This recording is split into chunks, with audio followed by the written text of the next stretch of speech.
Hustle Nation! Wel- Happy New Year! Welcome back, everybody. Yeah! We're back. Man, it's been a long 3 weeks. It's been long. It's been a long day. We're back. I'm happy to be back. You are back. I mean, I'm back in the US too. So you literally come back to a winter storm. Oh, that was horrible. That was horrible, guys. You literally go from summer to now to winter. And we're talking like it was extreme summer too. It was like 80, 85 degrees. I mean, that doesn't sound like a lot here because we like get into the 90s, 100s. Right, right. Over there, it's for any of you that have lived on the East Coast, it's like being on the coast, but like hot, humid. But it was like really nice. You go from a sitting poolside for Christmas, and now you get nice snow in the front yard here. Not only snow, but now it's like polar cold now. It's like super cold. Yeah, it's miserable. Anyways, I'm glad I'm back. Yeah, it's good. It was kind of a sad. I was like, oh, Alan's gone. I'm like, and you know what was the hardest is that we couldn't really like talk a lot because there's kind of a time change. And it was hard for me to get used to the time change with your work schedule. It was really hard to talk. So, anyways, we're back to normal, back to reality. I was gonna go into Eminem mode there. Yeah, back to reality. Oh, there goes. Anyways, I'm not really good at that. Yeah, there's been a lot going on. We have a lot to break down. We finally got the schedule released. The schedule is out. We're gonna talk like 3 weeks worth of news. Yeah. We have 3 weeks worth of news to catch everybody up on. Like I said, we got schedule. Huge news and everything to schedule. We have some RSL players that departed us, sadly. Which, as expected, we saw all those coming. But we got coaches. We did get coaches yesterday. Coaches. And then we got more stuff in between. But a lot to break down in this fun episode with everybody being back. But let's start off with this. I need to tell you... Story time. I just need to tell you my trip was fun. So jealous. Thanks for asking. But I don't want to get into the nitty gritties of my trip. I do want to talk about some observations that I made, though. Okay. Because if those who don't know, I went to Argentina to go spend the holidays with the family, and so you left them there, right? they are still over there spending time with family. It's like Home Alone with Kevin, like no, because someone's gotta work here. Yeah. If it was me, I'd live on vacation forever. But some things that I noticed while being not only outside the United States, but in a Latin American country, which has deep roots in soccer. So we're going to get pretty deep into this real quick. Sorry if this doesn't sound like a cool preface, but I just need to get this off my chest. So as I'm sitting at the in-laws' house, I mean, what's a better thing to do at the in-laws' house than to not be inside their house? So as I'm outside, just enjoying the warm weather, I see kids playing. Yeah, as you would down there. As you would see anywhere in any neighborhood in the summer, kids are playing outside. But they weren't throwing water balloons. Sad. They weren't playing tag. I mean, what do you think they were doing? Definitely playing some football. Of course. They played soccer. My kid, quick story, we wouldn't let him go out very much because of stranger danger. So, but there were kids his age. My son is 5'6", turning 6. Can you believe that? I was like 5'6". I was like, he wishes he was 5'6". He's only going to be about 5'6" tall with how tall I am and how tall my wife is. We're all runs. He's going to be like your height. That's tall in my book. I feel tall. So he's 5-6 years old, and he really wanted to play with these boys. These boys were roughly about his same age, maybe 7-8 years old. Yeah. But they had ball skills like you wouldn't believe. I sent you videos. We were FaceTiming one day. I think it was probably a couple days after Christmas. We were FaceTiming, and you guys were at a park, and I was like, "Wow, those kids are good dribbling." Yeah. So these kids were I mean, their ball handling skills was amazing, which makes me think here in the U.S., and I guess I can only speak to Utah because that's where we live. Yeah. But you don't see a lot of these things like street soccer or street development of soccer going on. No, it's mostly, I'd say mostly just basketball. People going to the park playing pickup basketball or in their front yard. That's about it. Nobody just going out to the street be like, hey, let's go play some soccer. Nothing like that here. Yeah, and so we rely a lot on the clubs, academies here. Yeah. And by the time the kids get to a club or an academy that is developed enough to help develop them, they're way past that primal age of I think between 6, 7, 8 years old of when we can develop them. Definitely. And so just within the very little time that my son's been there, my son has developed stuff that I didn't practice with him here. I didn't. Just stuff that you have to figure out when you're over there. Oh yeah, he is going to be a whole nother level of these 6-year-olds when he gets back. I hope so. Yeah. Here I am. I'm like preaching. My son's going to be messy now, but no, there's a huge difference. I mean, no, definitely. And so that's why we try to support a lot of what Kaye does, right? I mean, they have these street courts, right? Yeah, and so, it's teaching kids at a young age so that you don't have to be like on a certain team. You can just go play at a park, just on a street court, which is awesome. That's how it should be. Right, and so, well, without going too much into detail, that I think that's why I think U.S. soccer is behind. Yeah, culturally, soccer is not ingrained in us. Still, we are still we kind of impose soccer. It just seems like in the U.S. they make it so you have to pay all this money, $3,000+ every single year for these camps, these tournaments, all these things. Whereas everywhere else in the U.S. it's kind of free. Yeah. So yeah, when we say free, I mean outside the U.S. you still have to pay to get into places, but over I can only speak for Argentina. I can't speak for any other country, but in Argentina, because soccer is so culturally rooted there, kids just naturally just go out and play. Soccer is just a natural activity.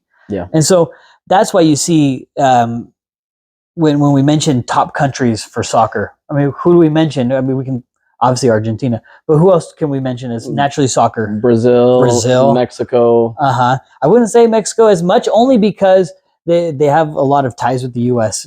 Because of how close we are, proximity. Definitely. But Brazil, Argentina, you have African countries that play street soccer. A lot of European countries, the kids play. Central America, Guatemala. So the soccer is rooted. Yeah. So, anyways, that's my little story. I did enjoy my trip though. Oh, so jealous seeing all the asados you're eating every day. Oh my gosh. So jealous. We'll have to have Alan post some of his pictures that the food that he was eating. Oh my gosh, the mates, the milanesas. Oh my goodness, all of it. It was all good. Oh, so and you didn't gain 10 pounds? No, because I did a lot of walking. Because that's what also. If we're gonna get into a cultural conversation, that was another thing. Where I was, there's a lot of walking and biking around. Yeah. So it definitely helps. Or you would become back like a major Oompa Loompa. Whoa. I would not be good. I would not be in a good state. Yeah. But there's a lot of RSL stuff that we need to go over. Yeah. We could talk about Argentina all day. We could, but and I have already talked a lot. So lead us into all this RSL news. Yeah. So it was like a couple days. I think it was a couple days after you left, we got the schedule released, and we talked about in the last episode right before you left that there was a slim chance that RSL could be playing Inter Miami and Messi. And you know what's happening? We get Messi and Inter Miami very first game of the season on a Wednesday to kick off MLS season. Do you remember what percentage you said? I think you said I said there's a 25% chance. 25. I'm like, where am I grabbing this percentage at? But, but anyway, I'm pumped. This is exciting. And the fact that we get the very first game of the season to kick off the whole MLS season is very, very cool. Yeah. How long has Miami been around? They've been around for 4 seasons. I did my research after last episode. This is 4th. Excellent. That's see. Don't doubt me. Don't doubt your eldest. Yeah, exactly.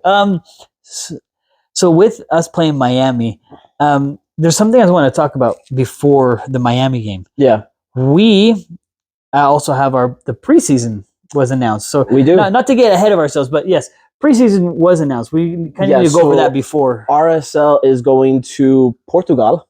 Portugal. We get to play 3 games. I haven't really checked who the teams are, what division, but the fact that we're going international is very cool. I can't remember the last time. I know RSL has done it before, but I can't remember what year it was. I'm not even going to say, I'm not going to confirm or deny. Yeah, but I can't remember either. It's just kind of cool going international, seeing how a different country plays football. It's a lot less games than what Inter Miami has to do compared to their 7 games going into several different countries and different time zones. That's going to be a doozy for them. But looking at the preseason schedule, and again, just looking at it, yeah, they don't look like all Portuguese teams. So it looks like there's some from outside of Portugal. Like, from the names, it looks like it could be like the Netherlands. It could be like some Eastern European team. Probably. But it's what's it called? The Atlantic Cup, right? I believe so. Yeah. So the Atlantic Cup. This is going to be cool. Yeah, and of course, with it being in Portugal, you got 6 a.m. game, a 12 p.m. So it's got to wake up a little early to watch some RSL soccer, but it's gonna be worth it. Hopefully, that it's streamed. They haven't announced. Cross your fingers. Did they? No, they haven't announced it. Preseason games in the past haven't really been streamed, so I kind of doubt that it will be. I hope. Hey, RSL Communications, can you stream that stuff? Yeah, so Trey, if you're watching, we'd like to watch some RSL in Portugal at 6 a.m. So please. Yeah, that's really exciting. One, that we have an actual preseason and on top of that, international preseason. Yeah. So my guess, it usually happens with every preseason, whether it's in Arizona, whether it's here, it'll be a lot of the Monarchs, be a lot of the academy players, just so they can get their feet wet to see who actually is going to make first team. Though, I actually don't like that. You don't like that? I don't like that idea that you just mentioned. You'd rather just be solely first team only? Yes. I need first team to be gelled. What about those players that we picked up in the MLS draft? You wouldn't want some of those? If we need to, I guess maybe I'm getting ahead of ourselves. If we don't sign anyone else, yes, I need to see those draft picks mesh inside the first team. Yeah. So that's why preseason is so important. But again, I don't think playing Monarchs players and academy players would do us any good at all. I mean, what's the point of preseason? Is to get your first team ready. I mean, why do international teams do friendlies? To get their first team ready to play against a real competition. I just remember that I think the past couple of years when they have done the preseason in Arizona, they always do like one team first half, another team second half. It's like, right. I mean, you can have 2 first teams. Yeah. I mean, that's why you have a bench. Yeah. So I'm not opposed to that. I'm opposed to playing the reserves, the like super reserves. So, That's true. But like you said, we don't have as much preseason as Miami. They got to go Guatemala. They got to go here in the U.S. El Salvador, I thought. El Salvador. That's right. Something like that. Obviously in Saudi Arabia to play Ronaldo, but that's just going to suck for them. 7 different friendlies, preseason games, different time zones, traveling so much, so that's going to be wear and tear on the players. So hopefully no injuries. Cross your fingers.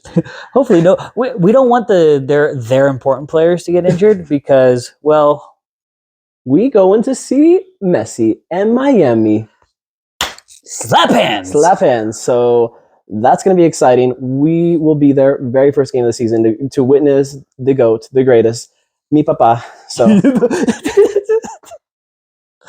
I don't know how do I react to that? Dad's sitting downstairs. That's your papa. But anywho. Yeah. Anywho, I guess that's really important to mention that there is a risk that Miami could come exhausted. Yeah, from so many preseason games and so much travel. And it could also be Suarez's debut. Can you imagine? I mean, all of us already know Messi, Suarez, Busquets, Alba in that starting lineup. You forgot Javi. Javi's gonna be there. I was gonna say I didn't have to go to Barcelona. I never went to Barcelona. I didn't have to go to Barcelona to go see all 4 of those players. You just have to go to Miami. Cha-ching. That's going to be exciting. That's going to be really exciting. We will be there first game of the season. So other RSL fans, you're going to be there. Find us, and we'd love to hang out with you guys. Tailgate, if we can. We can. I mean, how How do you do a visiting tailgate? I don't know. We've never been to a visiting. You've been to a visiting tailgate? We'll figure it out when time gets closer. Teach us, guys. When all that. So yeah, first game of the season against Miami on a Wednesday. So odd. And then a few days later, that Saturday, we go to St. Louis. Yeah, let's talk about the first couple games of the season, because this is not cool. So we've talked about this via FaceTime and texting while you've been in Argentina. The first 3 games, absolutely a gauntlet. It's like MLS scheduling, they must hate RSL because they're like, if you want to play Miami, guess what? You're gonna have to play against former MLS champions and supporter league champions. Yeah, so we got almost supporter league champions. We got mini Barcelona first game of the season.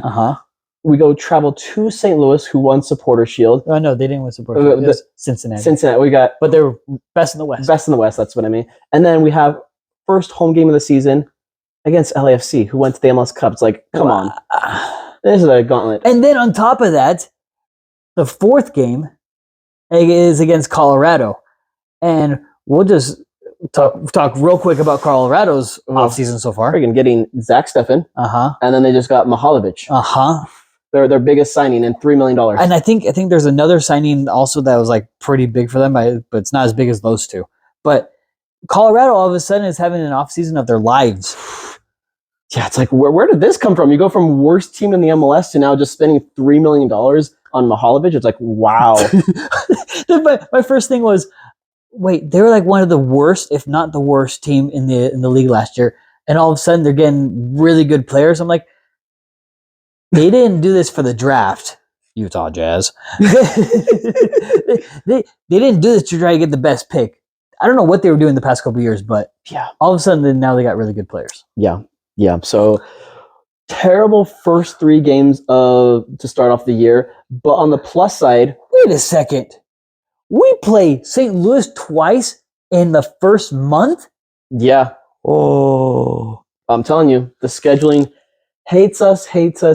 What is this? But I think the coolest thing of all, we get the MLS Cup champions coming to America First Field. Along with that, if he's still around, we get Alba coming to...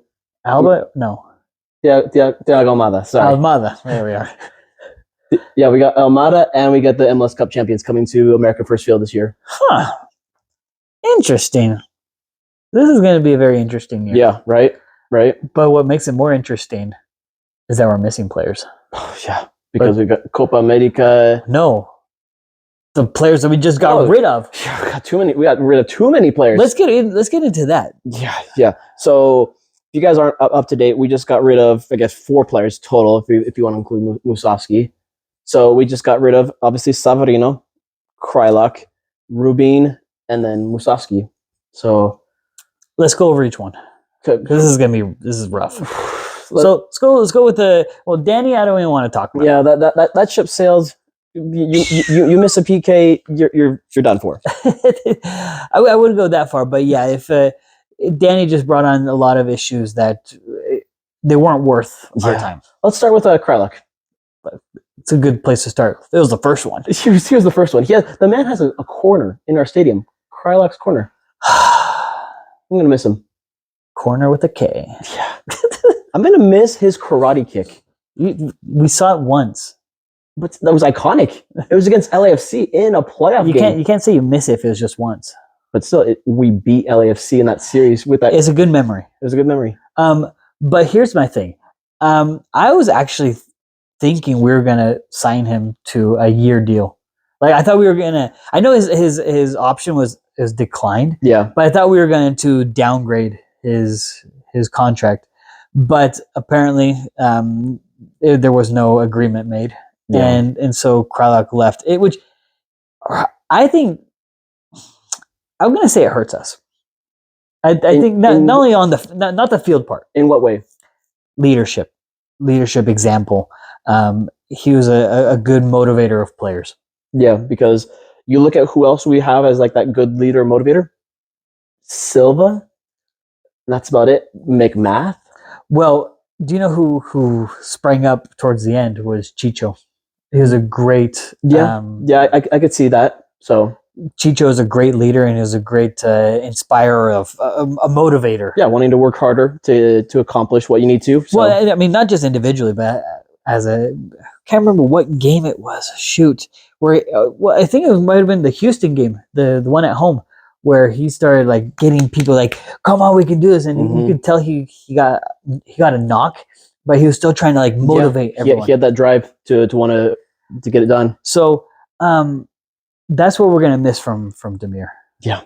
So of course, going to Vancouver. So that's back-to-back years where an RSL player going to Vancouver. So.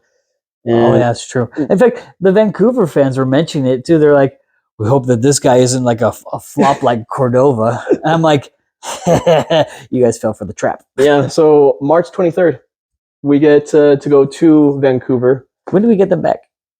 I think I want to say it's decision day. Decision day. We have to wait all the way until. Yeah, we have to wait all the way till decision day. But don't we play them in between? Like we play Western Conference player teams twice. No, don't we? I think it's decision day. Oh wow, interesting. Yeah. So Kreilach doesn't come back to America First Field until the very last game of the season on decision day. Interesting. I mean, that's barring that he's still playing, he's still healthy. Because remember, he's 34 years old. Which one, guys? I mentioned this halfway through the season.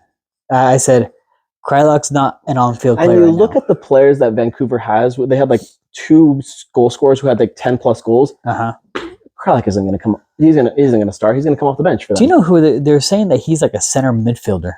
That's how they were treating him as. Yeah, I think that's what I read on one of the Vancouver fans, and I was like, And we didn't use him like that. Yeah, so I don't, because Vancouver's still a very good team. They have good players, but I don't see him starting for them. He's going to come off the bench once again. I mean, 34 years old. Well, turning 35 this year. Yeah, he's a bench guy. Well, tell it to Nico Lodeiro in Orlando. Bro, to be honest, I'm not a fan of signing old players.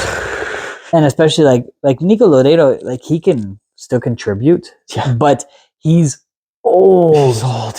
He's not going to last 70, 80 minutes that you need your midfielder to last. So no. Yeah. But sad in a way to see Kreilach go. Like I'd love to see that leadership in the locker room and just somebody to just get everybody together, get everybody excited. But we don't have that anymore. I mean, it's not we don't have it anymore. We don't have his style of it. But before we move on to the two other players, Rubin and Saba, with Kreilach being like the head captain of our team, who do you think takes that spot? Oh, we're going to get into this conversation already. All right, let's Because yes, we had Glad and Silva be like temporary captains when Kreilach wasn't playing or whatever. But who's going to be like our permanent captain? Captains are voted by the team. Yeah. And I think the team is going to vote Chicho. You think Chicho? Yeah. You don't think that they would, I guess, go for somebody who is permanent in speaking English per se? Chicho could speak English. Yeah. Yeah. Okay. I was thinking. Don't be surprised. I was thinking maybe Pablo Ruiz. Ooh, that's another one. Because obviously I wouldn't think like Luna, because Luna's too young. Age has nothing to do with captaincy, but I don't think Luna has the.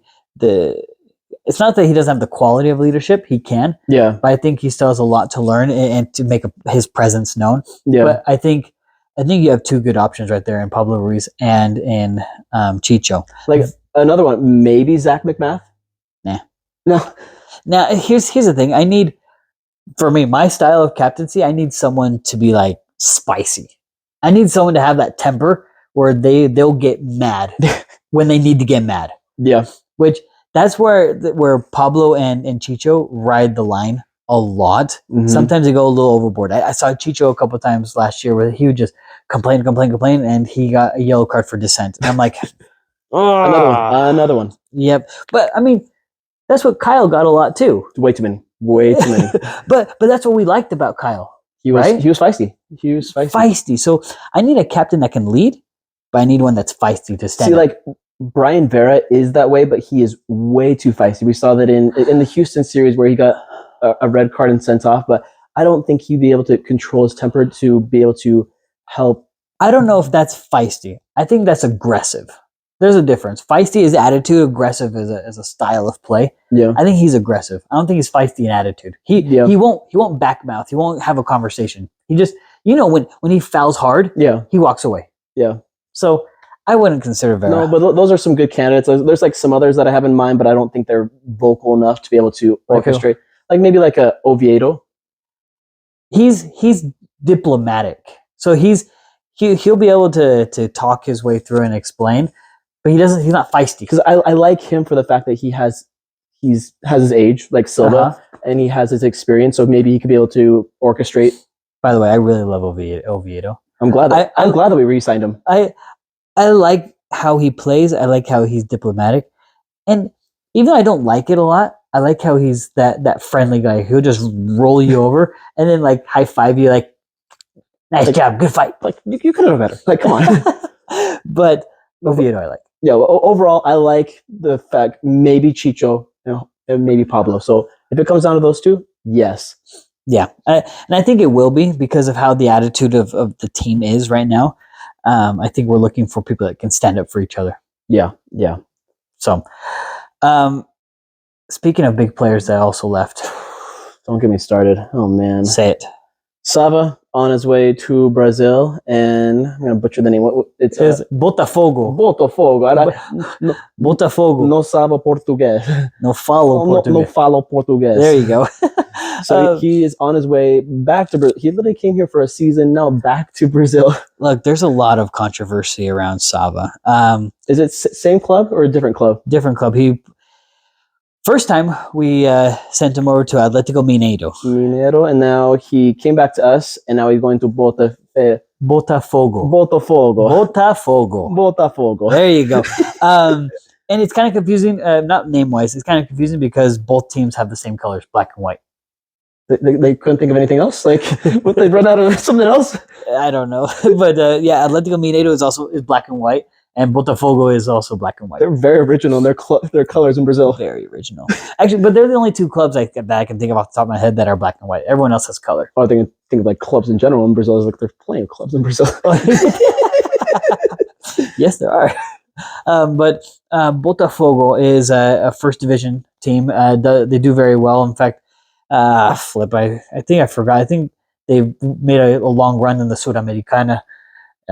They have a good team, and right now there's a lot of news with Botafogo because they're buying a lot of really good young players. Yeah. But Brazil is like the place to go in South America. Why? Do you know why? Location. No. Money. It all comes down to money and then location for players. Like people were saying that Sava probably made this move to get himself prepped for Copa America. Yeah. I don't think so. You don't think so? Why? Here's where we're going to get probably into some controversy. I think he had an off year with Real Salt Lake because of how he was managed, by the coaches. I don't think he jived well with the coaching staff. Yeah. I don't know whether his personality, whether his style of play, but there was just something that was not matching. I could feel it from the beginning of the season. I don't know about you. There were several games where a pass wouldn't go his way. He'd be barking and yelling at a certain player, and that's not the way I want a player to be going game after game. Actually, I'm going to be defending Sava here. You prefer a... I think that Pablo did not set Sava up for success. Yeah.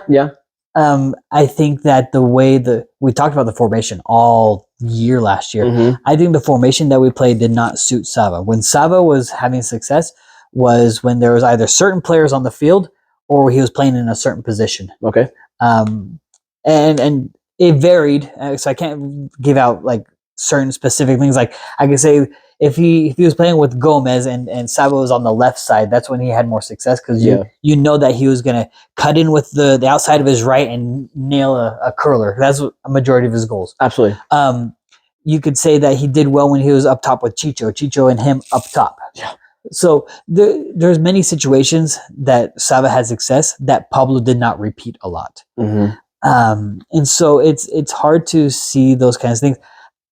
Apart from he had personal issues outside of the team. Yeah, there's several away games, where he wouldn't travel with the team. He would just stay home, whether it would be family issues, whether it be Pablo wanted to rest him for certain situations. I mean, I can't even say if the Pablo resting situations, if that's even was even a thing. But I know that there was family issues that he was dealing with. But we kind of saw this actually going to be a real thing, like halfway through the season. Well, yeah, because there was a little threat. Yeah. With him on his post on Instagram. So, am I happy? Yes, I'm happy to see him where he's going to probably do better in Brazil, or hopefully, and then they prep him for Copa America. But this is gonna be a downfall for RSL in our attack. I mean, the majority of the people that we have sold or sent off all were goal scorers for us this past season. We're all offensive players. Yeah. It's rough to see it that way. We struggle scoring goals, and we get rid of all of our goal scorers. Yeah, that's what's rough. I mean, and then I guess we can segue into Rubin also left. This was a much needed trade for like the past couple seasons, because he gets like the re-sign a couple of years ago. Now he was 6 figures, like was it 600,000? Yeah, 650. 650 on his way to Mexico with Querétaro. So he was already, I think he played previously in Liga MX. Trying to blank what team he was on, but I'm happy for him because he wasn't getting much playing time with RSL. So now he gets to go prove it in Liga MX with Querétaro. Do you think he's going to be a starter with Querétaro? No. No. I think so. You think so? With the success that he's having with Guatemala. Yeah, he's scored several goals already with Guatemala this season. So maybe a couple of games here and there for Querétaro, but I don't see like all the time being a starter. No. Maybe I could be wrong, because I didn't think the same thing with Bofo Salcedo, and now he's doing well in Liga MX there. Well, he had success at the beginning, Bofo, and now he's kind of like bleh. But I mean, who knows? He could have success. Yeah, I just don't know Querétaro enough to see if they have better offensive players. Yeah, but it does give us cap space now, because now that we mentioned the 3 that are gone, we had Krylak, who was making, I don't know, 1 point something. But Sava, a lot of cap, and then we have Rubin at 650. That's a lot of cap space that we can go out and go get a very good DP player. Well, with Krylak and Sava gone, that frees up 2 DP spots. Mm-hmm. Yeah. Plus Rubin's spot, which is a mid salary player that we can grab. Yeah. So, and then plus Danny's gone. So we have 4 offensive players that are gone, and we need to find replacements for them. Yeah, we have about 1 month until preseason. So the clock. No. Preseason starts the 15th. The 13th, actually. 13th. So, but we don't actually like have our games until like the first weekend. But we need players to start practicing together. Yeah, absolutely, to get that camaraderie, so that they're comfortable with how each player plays. And so the question begs, who do we get? Who's the most important position that we need to fill in right now? I think obviously a striker, because it can't just be the Chicho and Luna show, because obviously Luna was getting that spark towards the end of the season, but we need another goal scorer, because we just have Gomez and Anderson Julio. Those are we still have Anderson Julio. We still have Anderson Julio, the Energizer Bunny off the bench. Yeah, I'm not sure, because I'm not sure where we're going to get them. That's what I was going to say. I'm not sure. I'm not sure where we're going to get these players from, because we've only been associated with one rumor, and that was the San Jose player. Mm-hmm. I forgot his name. No, but he had a couple of good seasons here and there with San Jose, and then he was with Philadelphia. But I don't see us wanting to get somebody like that. If we get somebody who outside of MLS. Get a legit goal scorer. Well, we put out the poll, where you guys think that our next player was going to come from. Yeah. The huge majority said South America. Yeah. We see the number of Colombians that we picked up. Someone mentioned maybe a Colombia. I'm like, not a bad option. Yeah, not a bad option. Well, we'll get into it in a second. There's a Colombian player who I'm like, maybe, but former RSL player. We'll get into it. We'll get into it in a second. Here I'm like, what do you? Stop winking at me. I don't know what you're saying. Okay, so that's a lot of players gone. That's a lot of players gone. A lot of cap space to open up. But we saw the number of players that we picked up last season, so I'm not scared that we're not going to go out in the market and go get somebody. It's just going to be who is actually going to fit. But did you see? I don't know if you took the time to look at transfer market to see who's even available for MLS or just in general? Just in general, who's free to get as of January 1st? There's nobody. There's nobody. Nobody. Like the most expensive player I saw was like $6 million, and like some random player somewhere. I forgot. I already forgot where. But I think there's like 2 left in the MLS. There's Kellen Acosta still left in MLS, and there's Kai Wagner. Kai Wagner. Like those. Like I would take Kellen Acosta. Maybe no, I wouldn't. Maybe for his experience in the midfield. I can't take him because what did I just say? I can't take old people on my team. Yeah, I can't. I mean, and then Kai Wagner would be a no-brainer. I would want Kai Wagner for RSL because we saw how well he did with Philly. So that'd be a good one. But the focus needs to be an attacking player. And you say striker, but I say attacking because striker, do you count Julio as a striker? Yeah, he's a striker. He's a striker. So Chicho's a striker. I mean, we need more 10s. So you look at our roster right now for forwards, we only have Chicho, Anderson and Axel Kai. Axel Kai. Well, I guess if you want to count Gozo, is Gozo considered? Also, what's his draft pick's name? Did we actually sign them?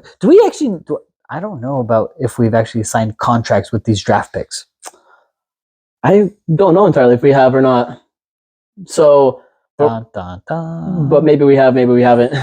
Because apparently everyone was making a huge fuss, a huge hype about our first draft pick. Yeah, they were saying that he's going to make the first team. He's one of the best strikers. He's a steal in the draft. Maybe he is. I haven't seen any film from him. I have. And did he kind of come out as like I guess quote unquote a unicorn as they call it in the NBA? No, but he seemed to be a player that's always in the right place at the right time. So kind of like a Wondolowski. Yeah, no, I would maybe a Wondolowski, but this was more. It seemed like I don't know. I was gonna say Luis Gil. Like Luis Gil did good work, but I don't know. It seemed someone like that, like a Jordan Allen when Jordan Allen was here. Jordan Allen had a really good first 2 years, and then injuries happened. Injuries, poor guy. He had a lot of potential, but something like that, something where it was a young guy that could provide a spark. Yeah. So nobody really from the MLS draft really, I've said it before, really catches my eye unless they're like, wow, breathtaking. They break records. Can I make a confession? I'm almost getting tired of waiting for Tom's tweets. I'm getting so tired. Like every day in the search bar, I have Real Salt Lake as one of my saved searches. So I go in and do search Real Salt Lake, and I go to latest to see if there's anything. I'm so tired of doing it now. So you got your notifications on for Tom?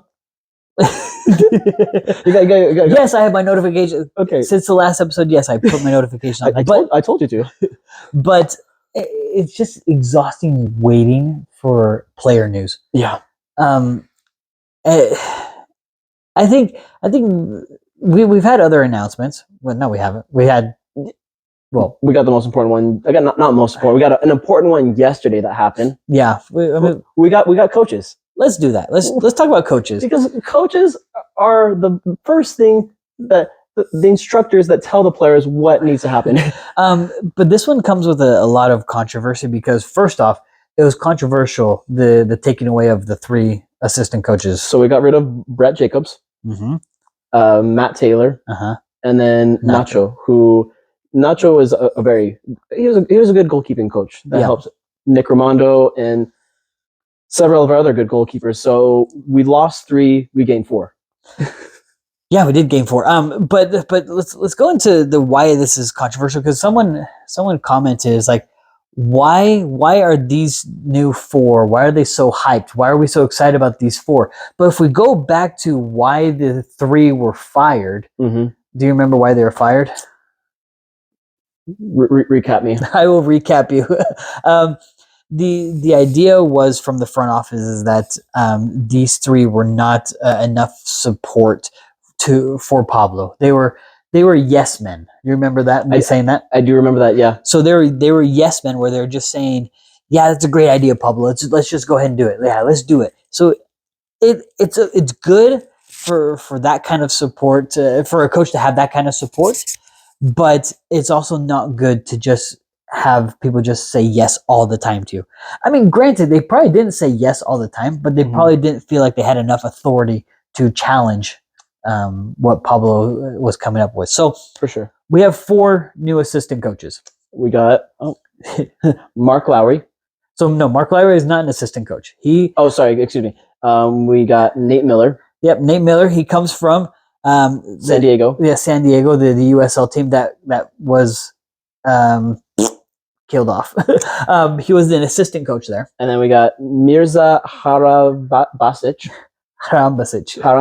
He will be the goalkeeping coach. Which Mirza was the goalkeeping coach for the Monarchs. Yeah. Which this is a really good thing for us. A nice little step up. Right, but he's also a really good goalkeeping coach. We've seen a lot of success from Monarch players coming up through. I mean, he helped with Gavin, I'm assuming. Yeah. He helped with what's his Mexican international's face? Ochoa. Ochoa, thank you. He helped with I'm assuming. So correct us if we're wrong, but I'm assuming he helped with Ochoa because Ochoa came up through the Monarchs. Definitely. What was I going to say? The Mavericks. The Mavericks, yeah. And then we got Jamison. We got Olave back with the first team. And then Anthony Polis, he was with Indy 11. Yeah, so Andy Polis was the head coach of Miami, sorry. Yeah, the head coach of Miami FC, the US. I call everything USL, that second division. But it was Lowry. Yeah, so Mark Lowry, who's now the head coach of the Monarchs, was the head coach of Indy and El Paso. That's where I was getting confused. So I was talking about a former RSL player former Colombian player who I think maybe might come back to RSL, Sebastian Velasquez. You think so? Because he currently plays for Indianapolis. It would make sense, wouldn't it? Why does it make sense? Why does it make sense to you? Because like think of the whole aspect of who Velasquez is now. Yeah. How old is he? 32. Why would we bring back a 32-year-old USL player to play for the first team? I don't think 32 is that much that old. I don't know. In my mind, I was like, that'd be kind of cool. Sentimental wise, yes. Sentimental, why not? We brought back Olave, but Olave is a coach, not a player. But I mean, what are your thoughts overall on these 4 coaches? So this is the thought that I put out on Twitter when someone was asking what's the huge hype about this.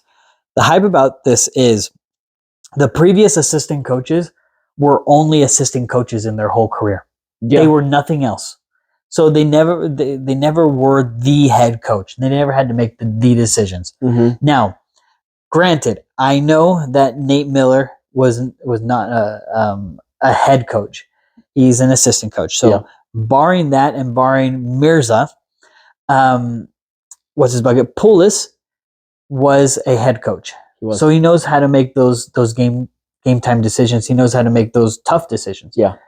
Jamison comes from a head coaching spot. He was the head coach of the Monarchs. Yeah. So he knows what style of play he wants to play. He has head coaching experience. So this was, I think, what the front office was looking for when they were talking about people that could challenge Pablo.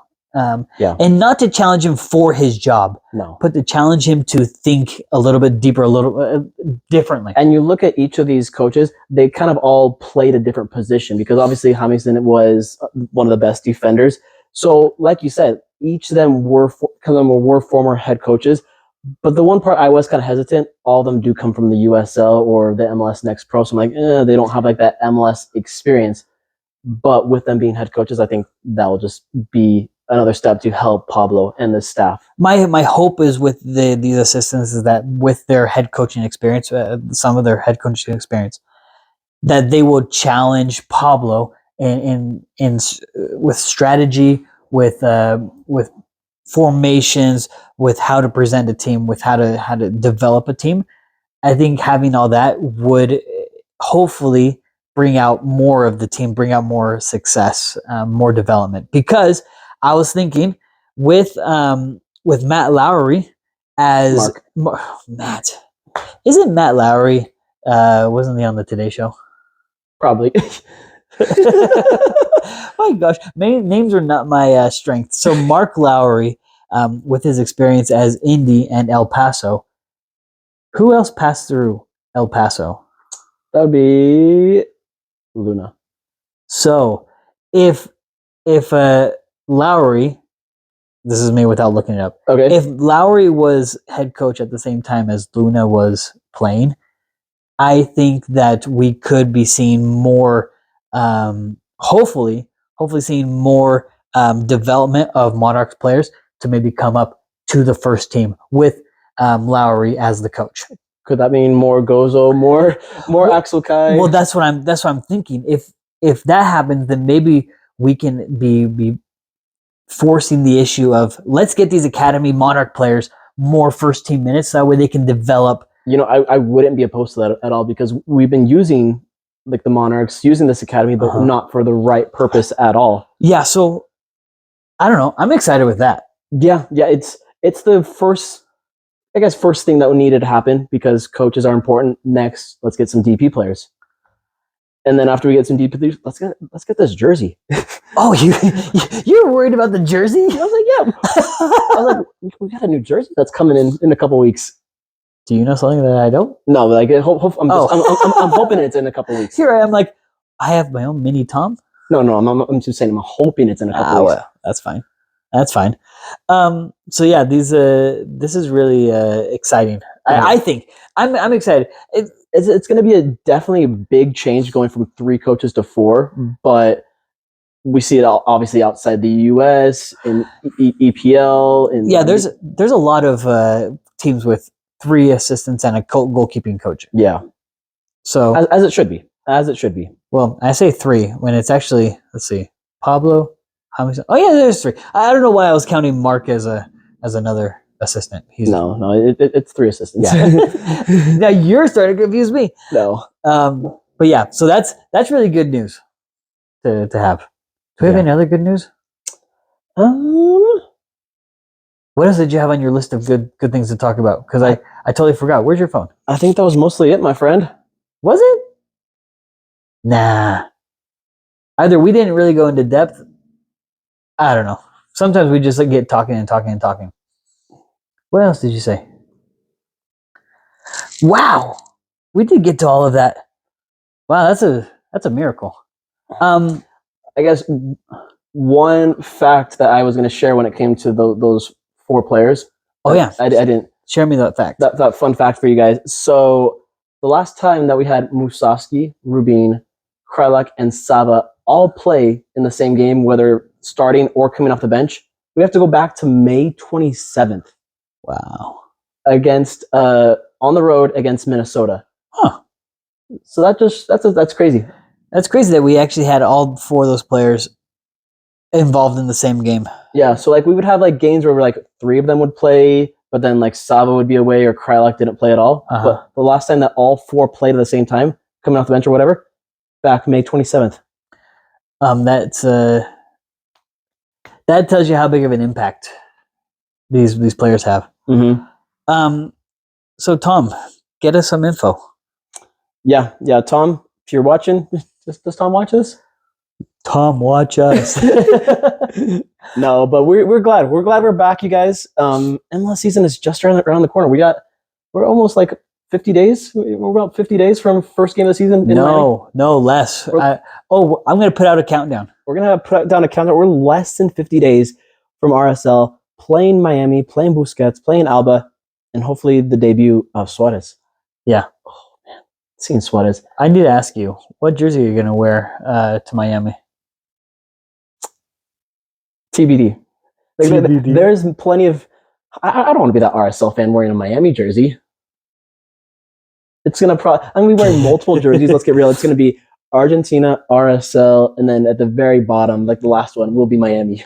Yeah, so it's gonna be first. I'm gonna put on Miami. Second, I'm gonna put on Argentina. Third, I'm gonna put on RSL. So the top jersey is gonna be RSL. Okay, good. I was kind of worried that you're gonna be the RSL. No, that's why I said first is gonna be Miami jersey. So that way, no, pretty much whoever scores, then I rip that off. yeah. So if Messi scores, you rip off the RSL one. Yeah. And then you put it back on. Yeah. If RSL scores, you leave that. Oh yeah. And then at the very end, to get autographs, you pull off the top two. You pull off the top two. Ooh, so we're gonna get crap for this. Don't give us crap, guys. We're just soccer fans. We're just loving that. We're first RSL fans, hence why it's on top. Second, we're Argentina fans because it's in the blood. We never told people. We got 2006 signatures, guys. We have our 2006 flag here. We decided to change the background, and then we got Jason Kreis up there. There he is, Jason Kreis. We got Jason Kreis up there. So, maybe that'd be a thing. What is your oldest signed RSL memorabilia? We want to see that. So let us know, you guys, when we post this, your oldest signed memorabilia that you have, whether it be from Brian Dunseth, Jay Nolly, Kenny Cutler. Like, I'm trying to think of this old. Who's some old player? DJ Countess. Nelson Aquari. Like, we want to see your old Tiger Fitzgerald. We want to see some of the oldest retro RSL stuff that you have vintage, and then the oldest one wins. Oldest what do they win? I don't know. It's bragging rights. Like that's just kind of cool. Like, we got like some of these players. I'm looking like I don't even remember them playing. Yeah. Also, did you have some plugs to put in for some pickup soccer? Oh yeah. So if you guys haven't been already, head over to Kaye every Wednesday night from 8 to 10 p.m. It just costs $10. So to come play some pickup soccer, I think it's only 20 people are allowed. So make sure you RSVP. Head over to the Kaye Instagram page so you can RSVP the day you want to go. I unfortunately I missed this Wednesday. I forgot to RSVP. So I will try this coming Wednesday. So every Wednesday in the month of January, make sure you RSVP $10. So it'll be fun. It's a good court to play on in Kaye. I haven't been. Yeah, we'll have to bring Alan to Kaye one of these times. He's never been there. It's true. But we're back, you guys. Soccer season is just right around the corner. Preseason is literally 1 month away till RSL is playing in Portugal. Is that crazy to believe? That's nuts. Yeah. But thank heavens, because I'm starting to get bored. Yeah, right? Because I'm like, it's Saturday and there's literally no games to watch today. Yep. There's nothing. On top of it, it's a Saturday where there's no league games to watch. Right. It's all Copa del Rey, FA Cup, Coupe de France. Coupe de France. Yeah, that's right. But nothing. If you guys are not already, make sure you guys head over to the Instagram, the Twitter, and give us a follow on there. Likewise, we forgot to mention, in about 2 weeks or close about the end of the month, we will be doing a giveaway. So if you guys are not following, you guys won't win the giveaway. Yeah. So the only way you guys can win these giveaways, this giveaway coming up, is if you are following us on the Instagram and the Twitter. So make sure you guys are doing those things. And likewise, catch us on Spotify and Apple on the go. And YouTube. To see our background. YouTube, so you guys can subscribe. Perfect. Glad I'm back. I'm glad you're back. See you guys later. Catch you guys. Bye. Choo-choo.